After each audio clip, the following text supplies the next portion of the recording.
I am on record. Everybody wa by mukra consistently saying say Galamsey a very dangerous canker say as o man yan hwe ni endi hudwuma e betumi akose problems aman. Etiemre bia na me complaini e kwan na o mampani John Dramani Mahama ni NDC for faso a no mo de politicize Galamsey no. So I was always complaining de bia na me kan ho sam na me kan ya kodu bebe no. Once na yenso na ye ho aye hin kakra. Nti dia me kan nyina that's obedience. But I knew say Omampeni John Dramani Mahama no okay. Omampeni John Dramani Mahama and you be a Ghana for betumi nya areshimu say oba obetumi akon Galamsey amaye like oh yes na wunim ade oh the evidence no evidence no has been there since 2013 okay but so want to me oh yeah and I'll prove it prove it but you see edu baby no NDC for ne Omampeni John Dramani Mahama e ma Ghana for nyina bedwin say Galamsey ya ye hu eye nanado dan ko ekufo ne MPP aban etimbe bia okasa e na ekufo ado aban asai Galamsey du bebi krom kan yan say nanado dan ko ekufo ado ankasa Galamsey e momo ye poster e de picture to so se ne da echi otu Galamsey ni ade ye kade e beke bia Ghana for entie but I knew me na me nim because na mato me bo as steady e say no there's something wrong with the way ye ko Galamsey no to the extent that Omampeni Akufo-Addo no ye the only person to be two who see was started this Galamsey fight head on. Now onu mo be ye bro for me as a villain as we be last killer. And John Dramani Mahama His Excellency Mona be blue man. And Ghana for they turn the entire country against us. Eyemeya. She do baby no. Omo create impression say MPP for fear by mu pe Galamsey bejai. I'm creating impression say MPP ne fear be mu pe na ye kade be kebia and to be very honest all these interviews here me near I do it for another than Akufo-Addo because I feel say he was not treated fairly on Galamsey yes on the Galamsey man friends and menace in particular no I think say ya papa ne bone and this is for mislead the country ni nyina and I'll show you why unim Galamsey aye kan wan sem nyina e ya de na wo hodada but so bisa 20-year-old and a 19-year-old and an even 24-year-old and say one of the Galamsey buyer unu so make say Akufo-Addo MPP aban enti the mama yemu shame me say no I have to do something about this embra no Omampeni responded to Kojo Yankson at the media engagement or say the damage that has been caused in the last 8 years you don't expect us to use 8 months or 9 months to fix it and what I'm saying ni suni ne ban na no de wo opposition no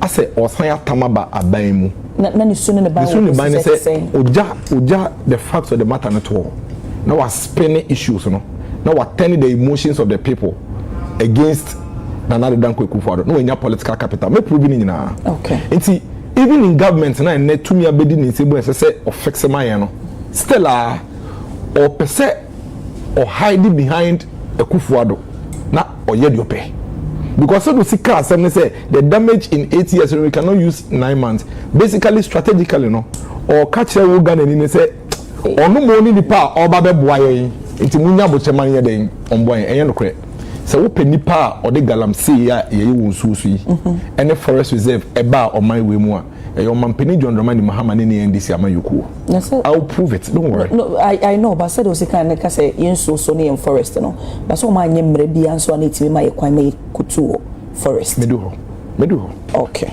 so you need say mining there Ghana ha ye mining near there enya there new from the colonial era but the Galamsey ni eni mu my way mu no the type of system mining companies when they say gold fields they are the only two gold now my ni ameni efi no ase no na oboasefo ne omomo wo na kwosesa na omabe wo no mo so yi kakra in fact obekaya yeso no na movie bi o efe ne sika sunsum in fact prince mo prince mo yeso mbenya o YouTuber baby a copy gold no so no o sakata be mu gold you know that you remember that song akacha na akata eruko that was Galamsey that kind of Galamsey no yenye wonsu so na yenye wo forest no ye tu omutu fam deep.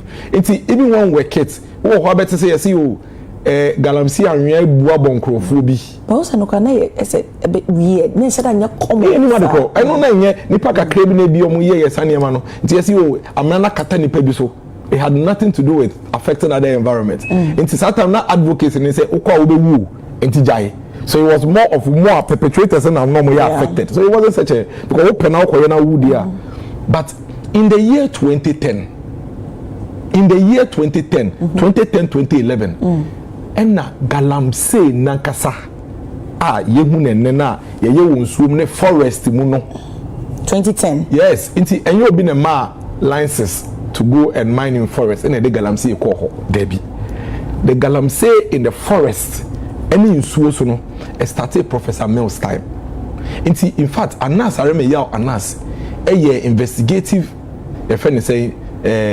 documentary bi on Al Jazeera o describe so no the damage Galamsey at that time that was somewhere 2011 ho baby akose to our river bodies now utshare sa interview na say ankanche was say 2011 na why how Becca say 2017 to 2020 because the description of how bad Galamsey was at the time no almost the same as it is now it will be catcher will say and at the last 8 years at best if you want to make a point to say damage is bad and you cannot use 9 months to fix that reference the last 16 years because that is where in all sincerity the problem started. Ekufuado only came to inherit that albatross. Yes, sure, Professor Mills. I can't ye. Ni yenshe sa Anas video no. Ni yense ambrebio. Okay.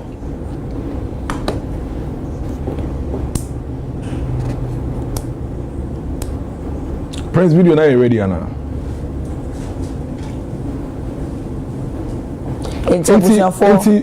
Yeah, train.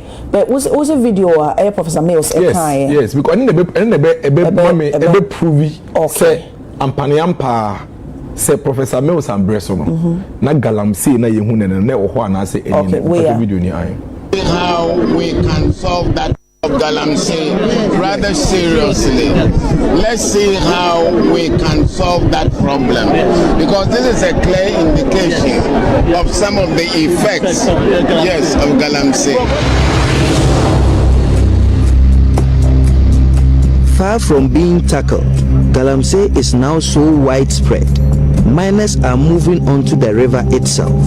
Strange new boats are appearing that can suck up silt from the riverbed, sidestepping the need to dig pits along the river banks.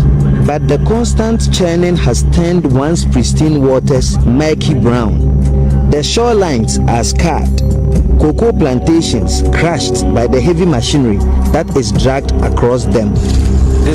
It's a one description, no? One description now. Yes, and the way I would describe the situation, no? I am sure say we share video we. Na say one who say a year from 2011 you may think say you describe it so there is clear evidence to prove say as at 2011 2010 Professor Mills time crampono this is how bad our water bodies were and na menusunti and our mampeni John Dramani Mahama ebeye president no and before I go there I think say yenkomodie no should settle that conversation say Nana do dan Ekufuado ambe introduce Galamsey na yehu nene no nemum obe toye na ope sen ko beboa ni akohu ntokwa nti NDC ni bia ka kire say na Ekufuado na 8 years na mo saying so it's not true as at 2011 so to say na say describing so no so how do you then say the destruction in the last 8 years are you being fair? So are you being sincere? That time or no? And then no vice president. No vice president at that time. Yes. Now look at this. 10 Galamsey operators buried. President 9th April 2010. 10 Galamsey operators buried alive.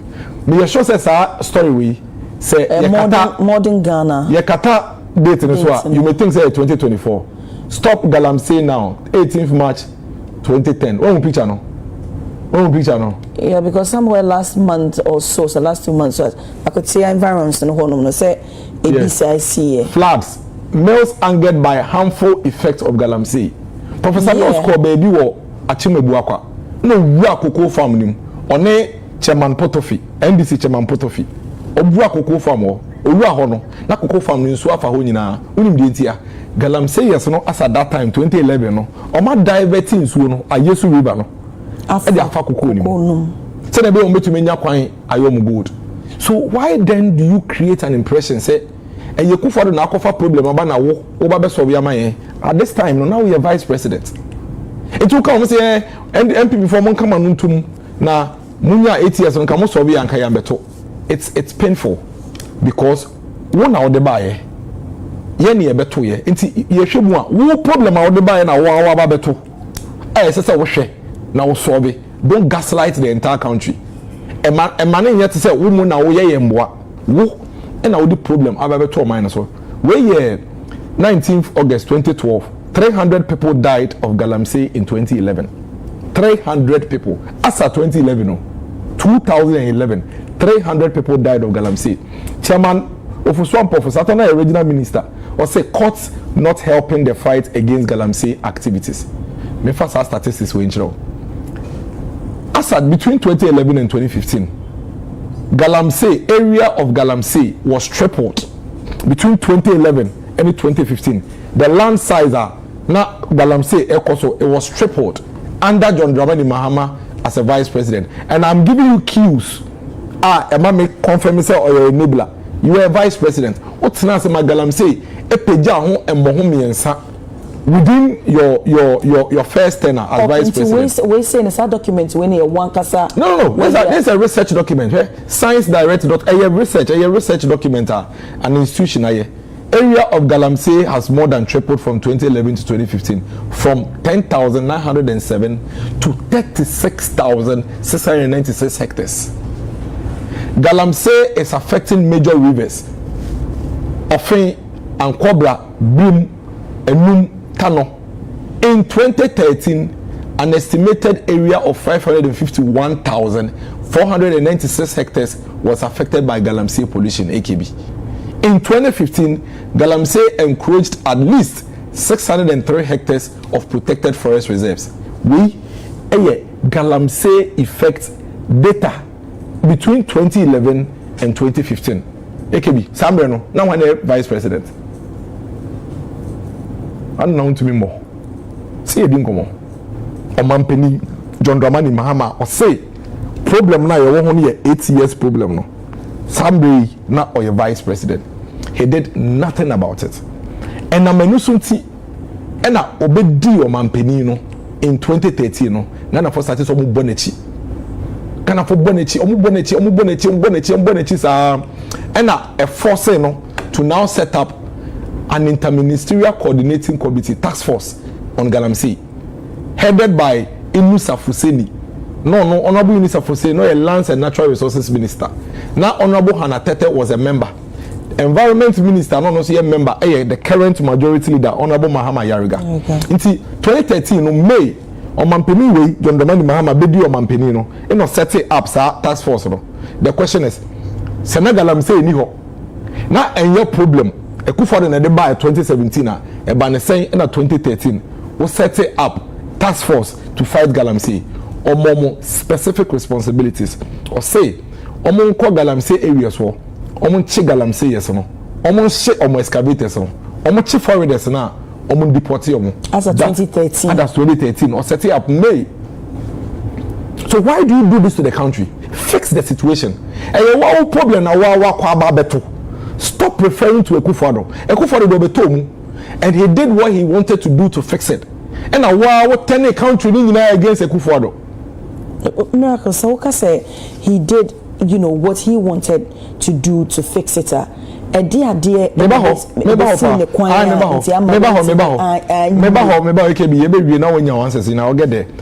is our interministerial task force now. Mampeni John Dramani Mahama set it up. Between 2013 and 2016, 3 years, no more year Juma. Omo year Juma na kodu 2016 September no. Na afi Juma no omo huso. And na no sunti Emma minister. Now no ye environment minister at that time kai say wa bre any Galamsey ntokwa no. And that he doesn't think say we can win the Galamsey fight.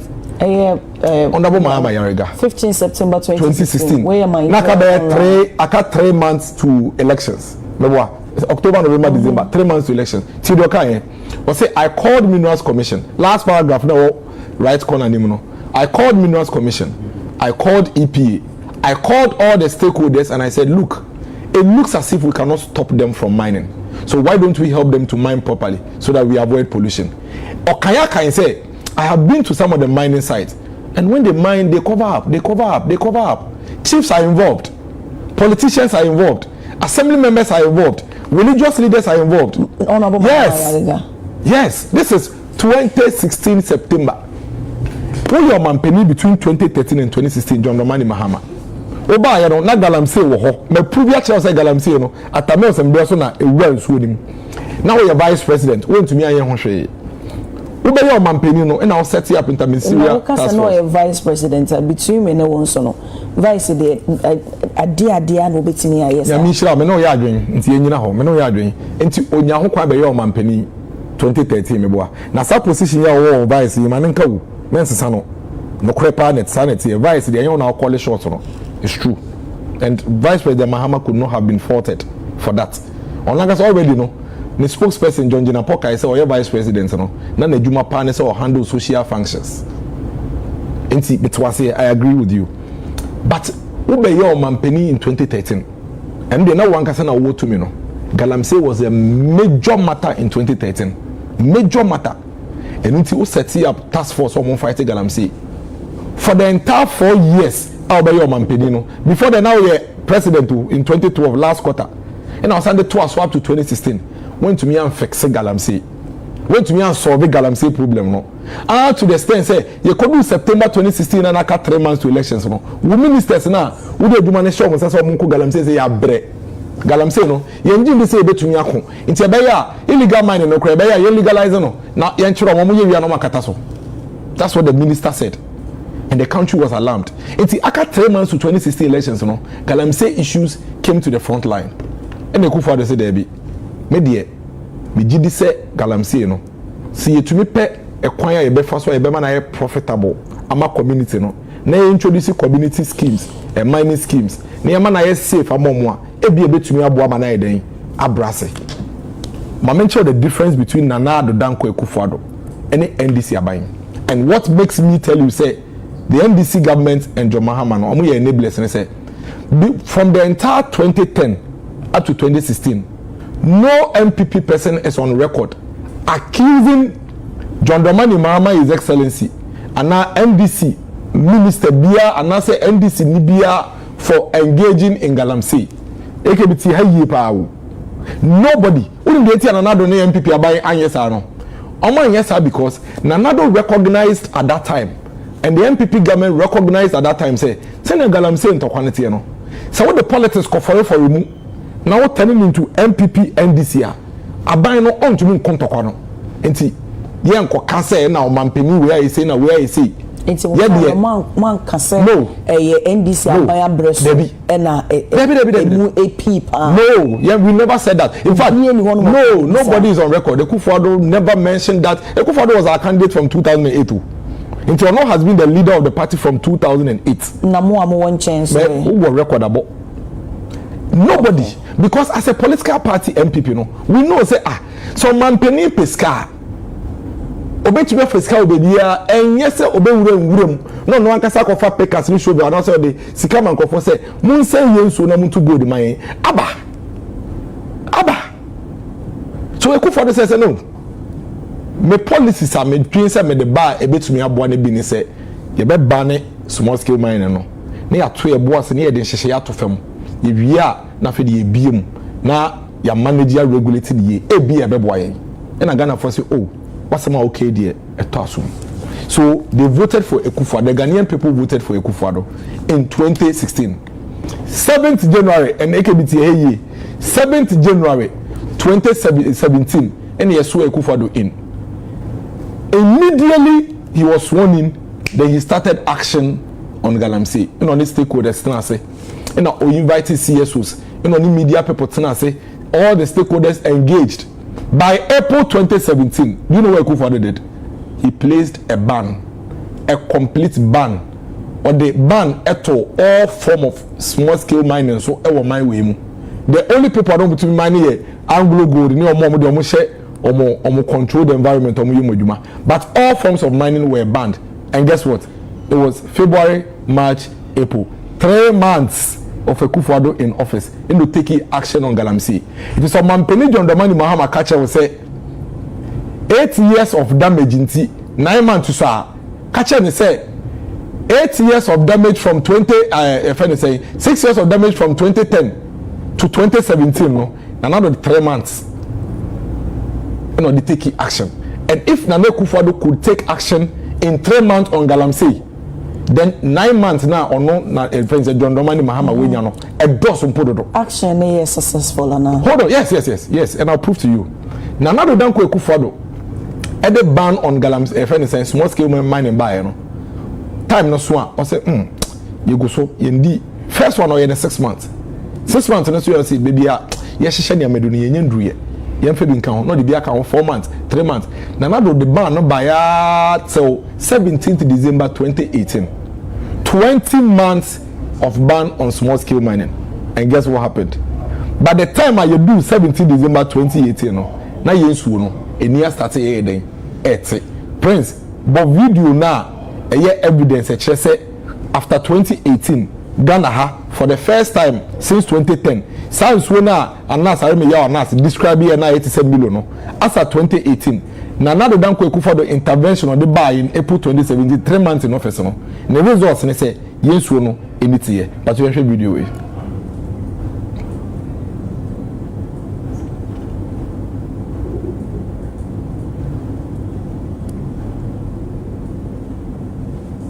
no enye video aye na ye asese a video media for na kasa konso no akwakodwa Ekuchaye. Yes. Okay, Mr. Bimpesa, I am ready. Yes, there's a video. I think it was a CCTV reporter. Oh, Kutun Suno. Ochre in Suno. Look at this water. This happened under Akufo-Addo. Before Akufo-Addo, the banana is only a Milo. Look at this water. What the furniture is away. Not see nipa not see reporter and report and patches a voice or one mama indeed. This is the first water body that we are visiting in the Chebi area. Ni, you were here some 3 months ago before the fight against illegal mining. Give me a picture of what the river was and now. Yeah, Kojo, when I visited this particular place in February, it was muddy. The water was muddy. Galamsey operators were busy on site working. They had diverted its course. Indeed, they had blocked it and then they were using the water for mining purposes. But as we can see here today, even look at the speed at which this water is even flowing tells us that the fight against Galamsey is indeed a good cause. So in essence, this water was good for nothing. It was good for nothing. Way muddy, stagnant. It wasn't even flowing. And I hear residents of Sejimas, drink from this river. This is their main source of water. They use it for cooking, for washing, for spraying of their farm produce. Wow. They use it for everything. And now it's as clear. I can even see the rocks beneath the water. 97.3. This is evidence say Nana do buy no 3 months or take action on Galamsey within that period no you could do 2018 no na ode hyehyɛ bebree atoto akwemu nti what happened they say somebody now the ban ne buy no not oye a lot of engagement or put a lot of measures in place until everybody was so or the bell left ban no na after you control all these mining things and make sure say because at that point not illegal for the info because that time no or the ban the buy na or the soldier phone them and ready excavators you know so many things were happening now only must be bibi o ha Akufo-Addo ankasa ye affect on one ankasa answer the Akufo-Addo beba abemu in 2017 no na Ghana for e woman no wakan ba ko tese na me kire wi Galamsey sei ni ade anas ekra Galamsey it was like an investigative peace. But the Kufa Dubai, it was no longer an investigative piece. Or the media for soldier for no. Okay. I feel the soldier for the Quamonium. So what happened? And only a day hand. Yes, what happened? They say, I feel the man got the media. So a lot of people were now exposed for the first time properly to the effect of Galamsey. And into the past year now, President Mahama. Nabreson were involved in media. You know, it's not exposure for the country, Because anything I say underground investigative story, But the Kufa Dubai, Galamsey stories were no longer underground investigative stories because when the military are flying in helicopters, no many media phone at helicopter anymore. In fact, at some point, every media house and no PBS on the story biano or Galamsey story first. They followed through the process. They worked with the government at that time. And guess what? At the time, now Ekufuado and press there's this video now on Mampeni John Dramani Mahama Eka says stop chasing Galamseyers with soldiers.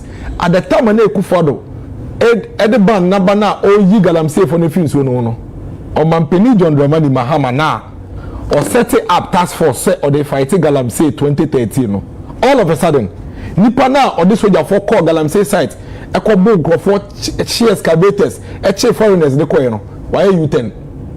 I feel he's no longer a believer of a friend saying Galamsey arrest. And anyway, see the car, no.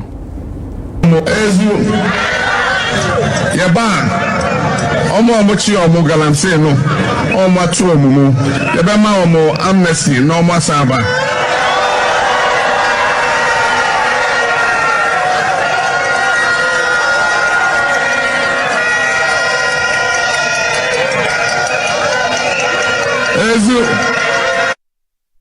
Okay. No, this is not even the video. There's another video where I'm in a city, and there's another video I'll say you should stop chasing the Galamseyers with soldiers, any military.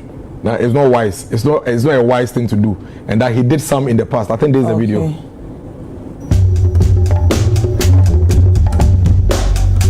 Illegal small-scale mining. Almost sa ejumano si abonho bayan ebe say asase no enso ye de nyansa en ye de ye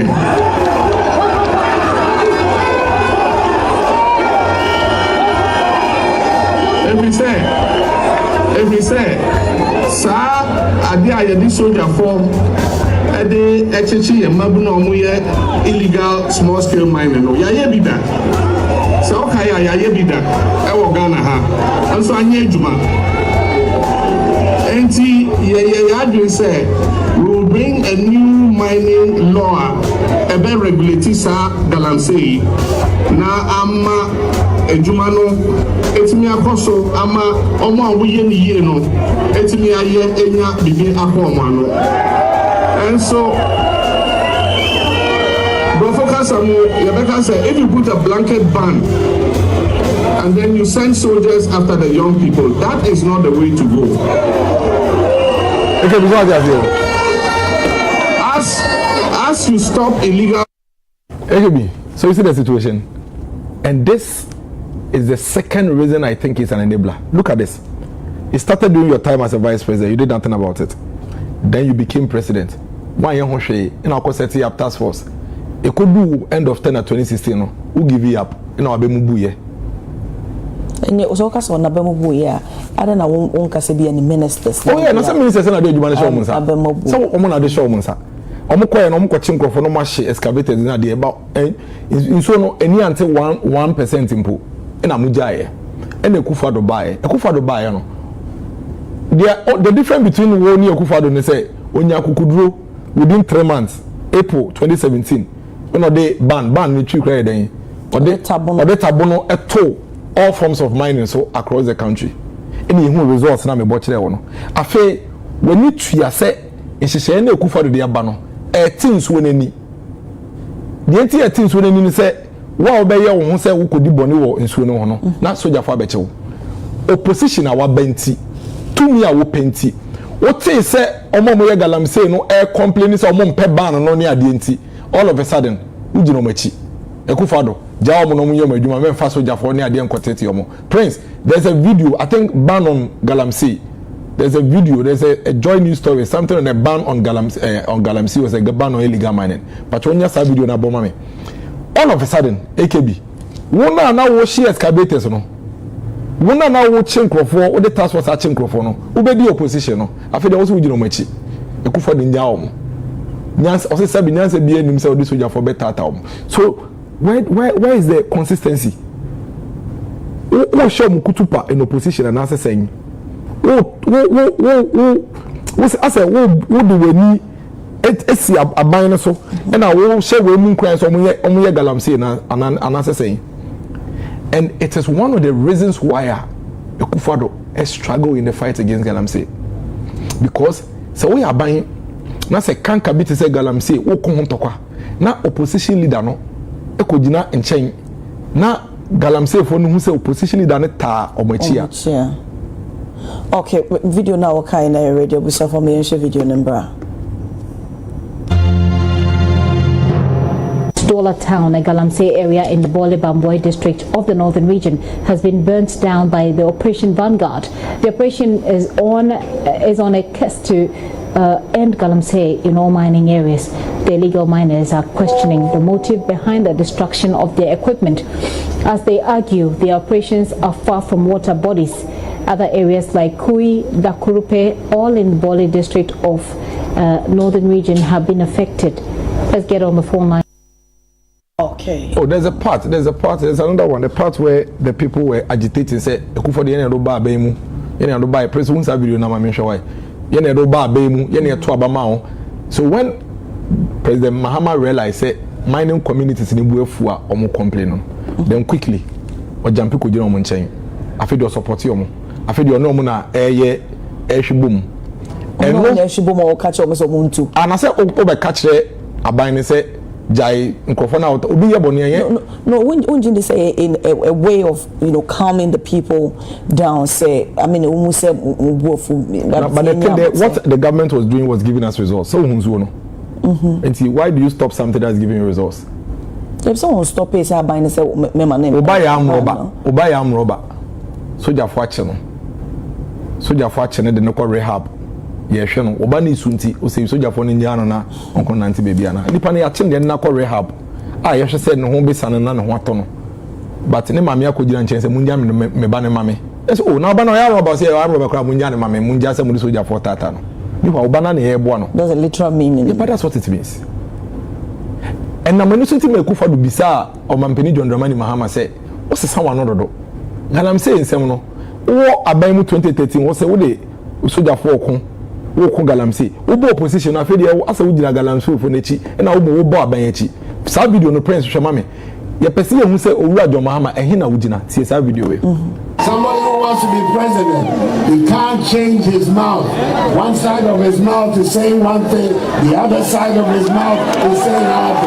It is not good for him. In the 2020 elections, after the government had acted on the Galamsey, he went around all the mining districts of Ghana to tell them that when he comes, he's going to give amnesty to anybody who has been attacked on the Galamsey issue by my government. So it's not surprising that MPP lost in all those constituencies. That when he comes, he will now enforce the Galamsey laws. We want the NDC, four-time NDC presidential candidate to come clean, to tell us where does he stand.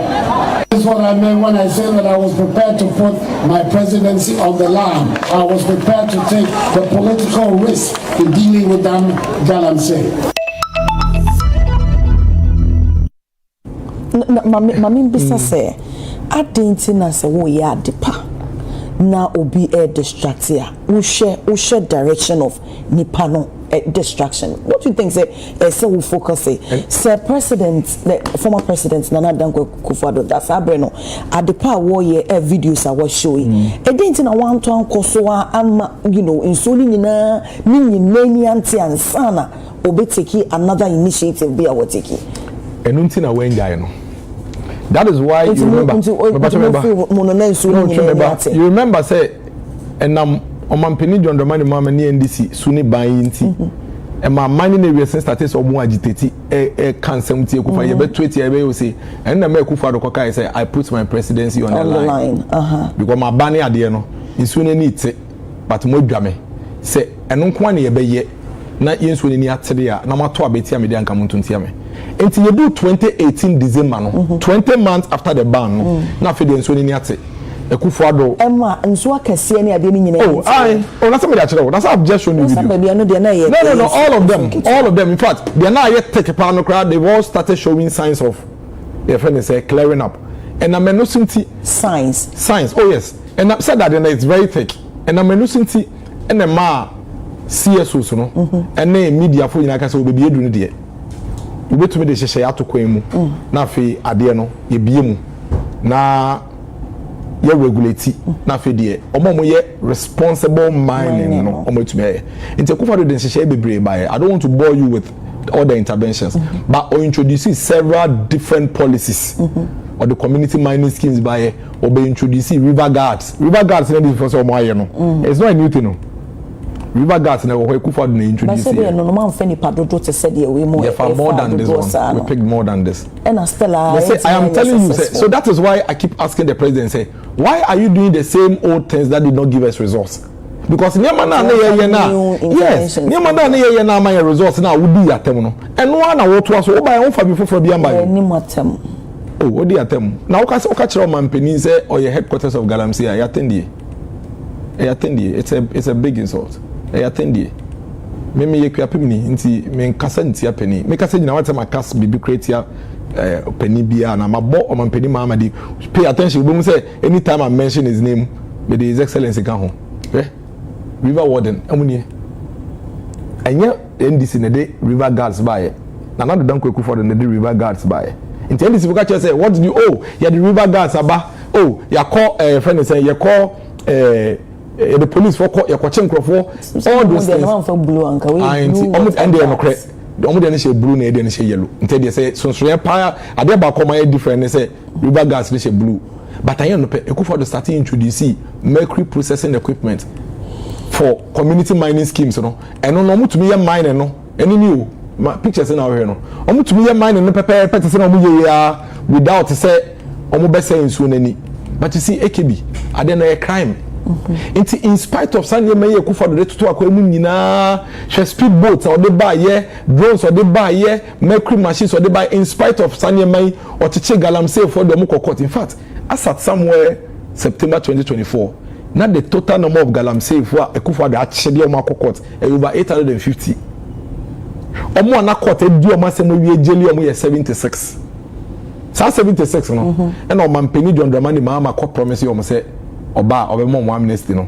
sa video na prince e boy no ye beba ho me ba na wo ka speed boat ni ade no but e bi so ka say anye adwuma da man fa nsinsuo so no nsinsuo so the adwuma river guard oh no the private river it was there na metumi acha more videos what time me metumi aka say the whole day me ka bia so more evidence maka wa ha maka bi wa mama speed boat no dey adwuma yes and it's pra maka bi wa ha mama evidence da me dem no bi bia mama prince video by 50 bibia make bia what time me bo ni nyina kire but you see if it 2019 2020 hokona iso ni ate a we hoping say these new systems are aban bia ba no beboa no nipa boniyefo yi sanso ko nso na no biem these criminals they went back into the river bodies they went back into the river bodies that is where one would have expected say anka obi abe say oh Ekufa dey show proof of concept at least wa ma ye hu say yensuo no eni betumi ate se ye ma ye ho kwan a nti papa no yentwimben no na ye ni nyina nkambom na dia ya na aba na asestela o ma se akonsuo na no bi mo mo se no e de ne kai a yentumi an ye wie na nka yemiem na fa yenti yensuo na ni kura prekope that's what everybody would have expected the opposition said no ye de empene nti from 2022 ekopim 2024 NDC abine o mampeni John Dramani Mahama managed to turn the entire country against the only man in the history of river body Galamsey etumi ache o man say obetumi atinsuo ni no o turn the country nyina against him you do 2024 no na obia adwi mu ne se na na dodan ko ekufuado ene ne aban mpanimfo ene ye Galamsey. You know that. Everybody thought like that. Oh, but it be so a kind say even a contaminant, which is very popular. I'll come to now all sign we much in fact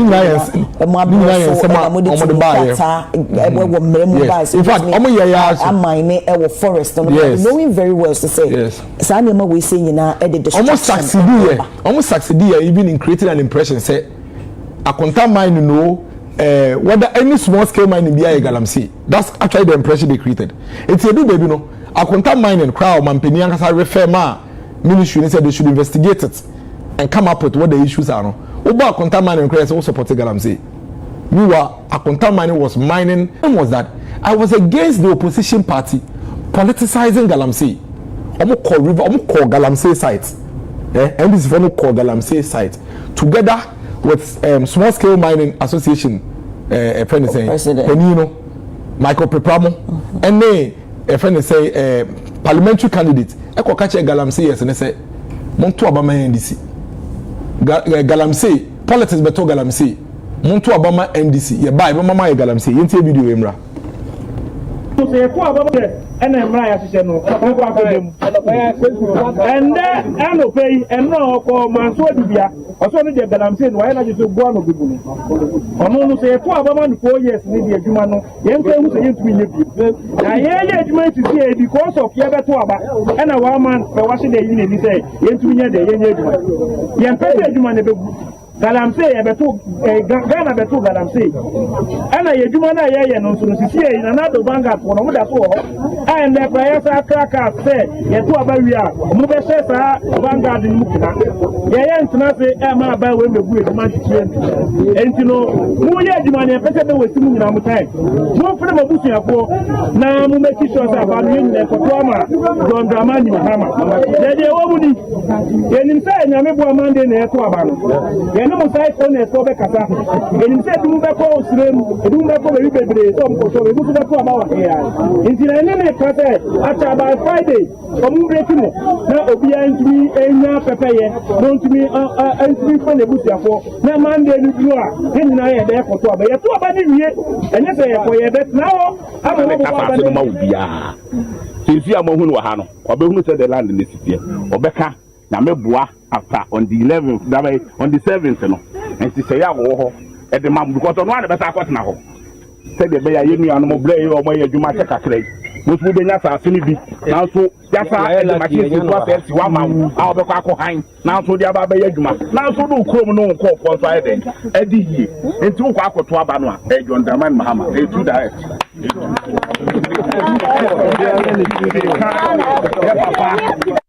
okay nti AKB where evidence number 3 I say NDC for eko share Galamsey fu echi emome Galamsey na mbisa asem oyo omampeni na wo ko Galamsey na the biggest opposition party omutumi coalition when yakora 45% yonya eko Galamsey side eko ka che Galamsey for them forget omampeni na mo ye de amope na mo kwa de mo to abentia na mo to mame na me ba me mama ye Galamsey ya.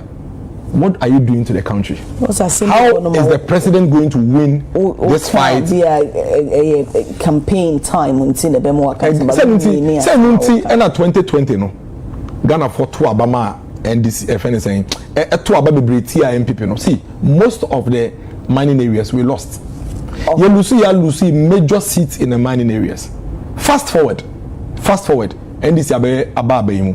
Forget the Amaka opposition fast forward about 2020 omo dey campaign etian amato abetia in the mining areas afi dey maba abemu we expect say nka mo ba abemu no niema mo keka ye nyina se boba mameka interesting thing nso kire after the year 2020 no mo ko share Galamsey for it no kai say ya 2020 abani year na afi dey 2024 no mo san ye U10 bi mu after from 2022 to 2024, they were no longer telling the Galamsey say Monto Abama and Eba, the Mama Galamsey. After almost a Kufu donating in penny for the Galamsey.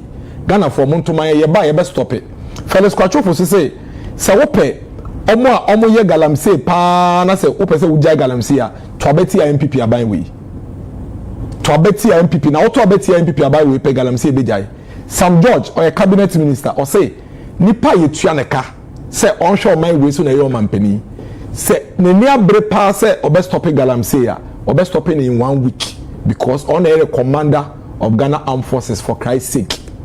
Na me no krepa wo men ka no kre o mampani no so pesa de no jaya o mani jaya o be mani jaya na wotwe ba akopɛ ekebi sami jemfe say so mampani na na dan ko ekufado ene MPP ntumi anko Galamsey 8 years 2805 days enye 86 days aka no betumi ato stop Galamsey. Ghana for should simply vote against MPP. On mampani hwe no ntumi ya on declare state of emergency because days na aka no ntumi ya hwe. This were a few days to election. Sam George just had be kasa biem. Omo kasa nyama we nyina na me ka kire omo say me sida mo Galamsey ade no say MPP nko aka say be ko ye ntumi nko yesi ye no nyina aka bom ko tinka be ya unja sansam kiken na be bai kebi na mon kan bom ne ye we omo say Galamsey ntokwa no enye Ghana fo nyina ntokwa eye nanado danko ekufado ntokwa video no ho ba mbre nti subject kebi sami jemfi kebi omampeni John Mahama nkasa bie na numu ton e kan se enye Ghana national fight eye aban una wo mandate no nti e wa fight e na fe de nyankopo adom ya to abetia nanado danko ekufado me de manusi e na mo ma ba abe mu no mo ye promises bi ma yen promises amoye ma yen no ebi ne say mo be repel airline no mo support say the call for state of emergency and on more videos mebo and wakura 1 minute mo say mo ba within 120 days you will ban all form of small scale mining e wo mo sa 120 days social contract and number 19 it is a obisa question on Galamsey na say oka che ne say 9 months pe ntoma ombra. The question is sa 120 day promise no e wen and our course wa beka is ube use artificial intelligence now they are fighting Galamsey 6 points sa 6 points we emu ba kokoro ni wa waye including even Bosha or the ma Galamsey for mu dem sa oba be yi omkre no kwa ntumi ye den enyeye enti sa oba beka sa nsema kese we nyina na say wo cabinet ministers e bi o mo say we should declare a state of emergency. Principal Chobosa video mame say we should declare a state of emergency in 2024 because if you say Galamsey ni die and we principal video no omampanyini dia na the cabinet ministers 4 ne kan how na do so amakofibua Honorable Kujeta Blakwa Honorable Sam George I'm say we should declare a state of emergency and no madam for runs for Jampo senior party member runs for Jampo. My name is a senior party member. Sasa wa be mu ye catch also ye o ye ndisi mu se oboye buy no akwaje political appointment. So we MPP president. Political appointment no kura no. Former president. On your technical advisor. At time papa ko sin dum. Suppose you a politician. There so kasa we. No, person dum dey no want the party. About so kasa we. NDC ni nti bit ma kasa papa ko sin dum no ye MPP. Na question no ye CPP nti we on NDC no ye party ben. On the same fa ho. So ni pa no political appointment dey bi. And so betimi aye professors and doctors no. Oni appointment omoje technical advisor consultant wakoje political appointment president so but state of emergency video no man CC na here wrap it up. Okay, producer me so hold man me so me brain no ko na yen fine sorry so why it is say ye catch you ye kasa nsem we nyina kire asab oman na se mre no so na de akodwa no ma na afede ye say niema na wo kai sa wo ba wo be ye no ye man now catch and say diamonds pa. Declare a state of, we want a ban on all forms of mining. We want a state of emergency. Declare a state of emergency. Just as we declared lockdown during COVID, let there be a certain declaration. Yes, I think that national emergency be declared now. And it is his responsibility to deal with Galamsey now. They're very passionate when I talk about Galamsey issues because I think the president has failed. And this is not politics. This is about leadership. A few moments later. Implementing a state of emergency might sound nice, but it should be the last extreme, the last resort. As the livelihoods of about 4 million. Thank you. And the problem I'm a woman and come on, me no way didn't me how I'm a woman and a fapim. me yemu hyehye me sese ma yemu hyehye ne se omampani posture no wo no se ya me ye ni ande den ne antietie mangu na som sisia onye na dwen so be ko Galamsey oye omampani abedi chire between 2009 and 2012 no wentumi anko Galamsey obeye omampani ankasa between 2013 and 2016 wentumi anko Galamsey Oba opposition 2016 no more. Some catch also your vice na dey. Great. Second time it is here they no agree extensively. No, but that in the per constitution idea now. I'm glad. I'm glad. Me no yadwin. Now Oba opposition no. Material evidence such as whilst he was in opposition, he was almost always on the side of the Galamseyers. I feel Oba aben mu no. Onto adamo a ono twentwen na say to the extent say me no ka say on one kasa no muton $6 billion of gold a buying Accra amane fi Ghana e de akwa bochi man mu no emu $4 billion $4 billion o if it is our side of small scale. What it means is that we are actually exporting blood, we are exporting proceeds of crime. Oko TikToker your account one friend of Galamsey TV AKB omu kura camera edomo so no mu protest say aban gold no aban sika or the mom no 8,000 omo pay 12,000 Ghana cedis omampani ankasa bie no mu ton na de ma me yemu hye me say kebi tam na anka oba be massa response no now was expecting say he would deny deny say enye no kre say ye to Galamsey for good onu ankasa bie no mu kai say da say ade no eye ankasa ya sase e na omo say no enti say sika no be ko ankronkro botom de eba aban ho a eya yesika de oka nyina ne se oba ne ye kronfo otumi ko wia na se yanche no nkoa no de sika no be fie nkoa de a udi ba ne yi and that is exactly what the president is telling us. Catholic bishop no bad exactly Catholic bishop say omo no mampani share 2 times Catholic bishops almost say on each of these occasions omo feel say ase sika na obenya no hu hia no ese environment no is in their letter. Mesro mampeni anopi masema meke nyina ne mento ato ne meka se nyina ne se yen yete se ne omo ye na nado danko ekufu ado no ya ye krado se Galamsey ade no ya hwene yi a ebetoto o man na se okay nti ye beboa no na ode esiesie ade no na egina okay nti se opa ene ekope no chena onfa che opa kese pa nkoma na ekufu ado se nana mesro se me bu enimtia ehwe nyankopo wanim ehwe wanim eka kire Ghana fo nyina se wo ena wo ye Galamsey na se wo firi ho Galamsey bejai no kre enam ne so mo to abeti a wo ma we firi ho but unya bem nso Galamsey no da so ye den tia the party so that am na nyo ma oh that's all say o mampeni ne party for we firi ho we firi ho no still a Galamsey ne ye den e koso wadaroma me pese nyina ye kabom na Galamsey ntokwa no ye de ko I promise you say na nado danko ekufu ado aminim